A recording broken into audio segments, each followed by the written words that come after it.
blessings. Welcome back. If you are new here, welcome. My name is Miss May.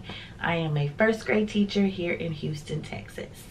Before I start this video, I have to say maybe I'm a little late to the party, but I would like for all of you guys to know that I have created my own personal Amazon wish list because I want to join and be part of that campaign, Clear the List. Every single year I purchase supplies for my classroom without hesitation because you need what you need, the kids need what they need, and you do what you have to do.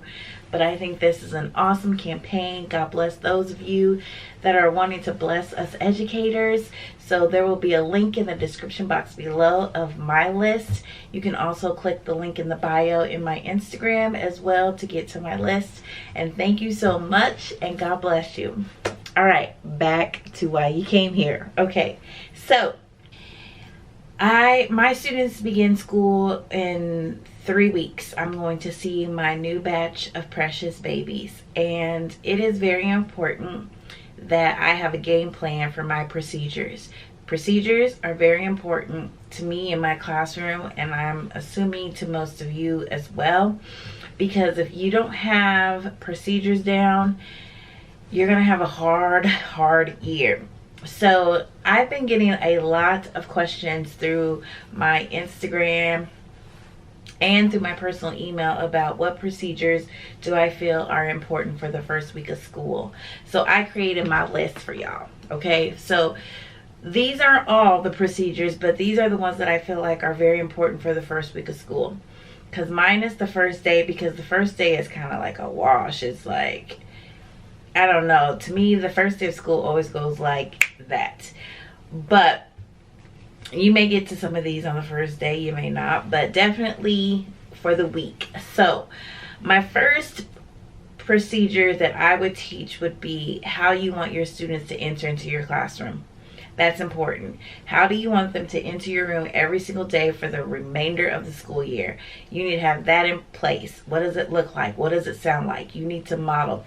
Even before I start saying all these procedures, y'all, you must model your expectations of what it should look like and what it should sound like when you introduce your procedures, because you can womp, womp, womp, womp, womp, womp, womp, and it can go through one ear and out the other. Model. I know for me, I'm a visual learner, so when I see something, it clicks instantly. So definitely, you know, express what you want, but also model it, and then have your students model it as well.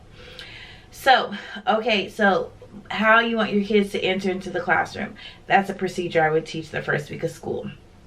Another one, let's see here. Okay, dismissal at the end of the day. What does that look like? How do you want that to look every single day at dismissal? What's the procedure? What does it look like? What does it sound like?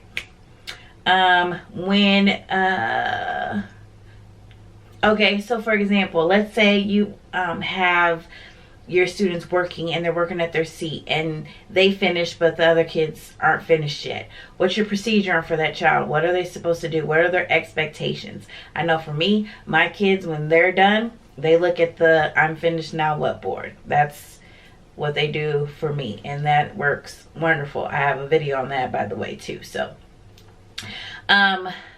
what do you want them to do? Because I know for me, I don't want my kids coming to me saying, I'm done, what do I do next? Like, I like producing and developing strong, independent first graders that just, I'm done with this, boom, I go to this. Not, I'm done with this, I look around, twiddle my thumbs, try to play with my neighbor. Oh, I know what to do. I know what I'm supposed to do. So that's a procedure. What do they do when they're finished with work and everybody else isn't finished quite yet? I would teach a restroom procedure.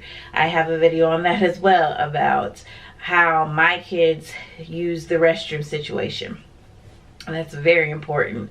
How you want your students to come to the carpet. How do you want them to come when you need their attention, or you need them to come for the mini lesson? How do you want them to come to the carpet? That's a procedure that I would definitely teach. When you need their attention. So your students might be working at their seat or wherever they are in the classroom, and you just need to give a quick little announcement, or you need to just say something really quick. Are you going to do the class? Are you going to, you know, say macaroni, cheese? They say everybody freeze. You know, sometimes I have them say JJ and they say Watt, because we love JJ Watt. Go Texans. But think of some, you know, you might use a bell, you might use a doorbell chime, whatever floats your boat. Just think of a way where when you need your students' attention, they know what to do. That's a procedure, because especially the first week of school, I find myself needing to stop them when they're doing something, and I need to tell them something really quick. So that one's important. Let's see here. So I would teach the procedure on when you need them to clean up and come to their learning spot, or where the carpet area. I call it their learning spot. I would definitely teach that, because, you know, you're always teaching a mini lesson, always. So you definitely need your kids to come to the carpet, and you need to teach that procedure. You're gonna play music. I know personally, I love the song Tour the States. It just gets their attention. I have a video on that as well. But definitely have a procedure on how you want them to go from working in the classroom to cleaning up to coming to their learning spot. That's important, I feel, the first week of school. I think teaching them how to get water. I know for me, we have a water bottle crate, so the kids have their water bottles in the crate. So I teach them what that looks like when they need to get a drink of water, you know, what that looks like and sounds like. Teaching them how to unpack. How do you want things to flow when they enter into the classroom? How do they unpack their things? That's a procedure that needs to be taught. The thing about procedures, you can't assume that these kids just know what they're supposed to do. You know, they're coming from a totally different teacher with a totally different style. They're used to that style that they had the year before, or maybe they're little kindergartners and they haven't been in school ever before. They have no clue. You have to remember when you're teaching these procedures that they just don't automatically know what you want. So please be mindful of that. You have to have patience. You have to be mindful of that. You have to be thorough on what you want, and you have to be consistent when you're teaching these procedures. So, okay, how to unpack. I would also teach them at first week standing in line and walking in the hallway. What does that look like? What does that sound like when they're lining up? What are the expectations? How are they standing? Where are they standing? How are they lining up? Are they lining up boy girl? Are they lining up number order? Are they lining, however you line them up? You need to teach the procedure of what you expect every single day for the whole school year. And I believe, y'all, that is all that I have. Oh no, you need to teach the procedure for the cafeteria, how they enter, how they exit, how they're sitting while they're eating. The expectations at recess. What does that look like? What does that sound like? That's definitely something you need to teach at the first week of school. Also, like, another thing is, like, if there's notes from home and that need to go to you, you need to teach the procedure on what they do with that notes. Do they give them to you by hand? Do they put them in your mailbox in the classroom? Do they put them on your table? I know I don't like kids putting notes on my table because they'll get lost in the sauce, and so I prefer them put the notes in my mailbox that's with them. So those would be my first definite that just automatically every year comes to mind for me.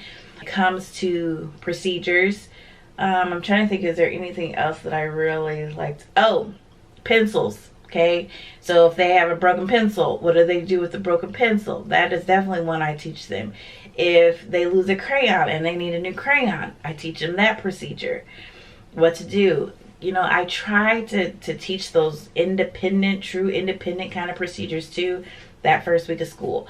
Now, just because I teach these procedures the first week of school does not mean that I'm not reteaching them the second week or reteaching the third week. We might not be revisiting it as heavy like we did the first week, but I definitely revisit until I feel like it's just boom, bomb.com. I really do, until I just feel like it's just so strong. So Anyways, guys, I hope that answers some of your questions with me in regards to procedures. Those are the procedures I teach the first week of school that sorry guys, the memory went out on my camera. But anyway, so those are the procedures that I like to teach the first week of school that really come to mind. That first week goes by like that, not gonna lie. But those are the ones that really I feel are just very, very important. If you have procedures that you feel like are important to you, put them in the comment section below, because the more we spread our knowledge, the more we're helping out people. And until next time, guys, don't forget to always pray, because God will truly always make a way. Love you guys so much. Mwah. Bye.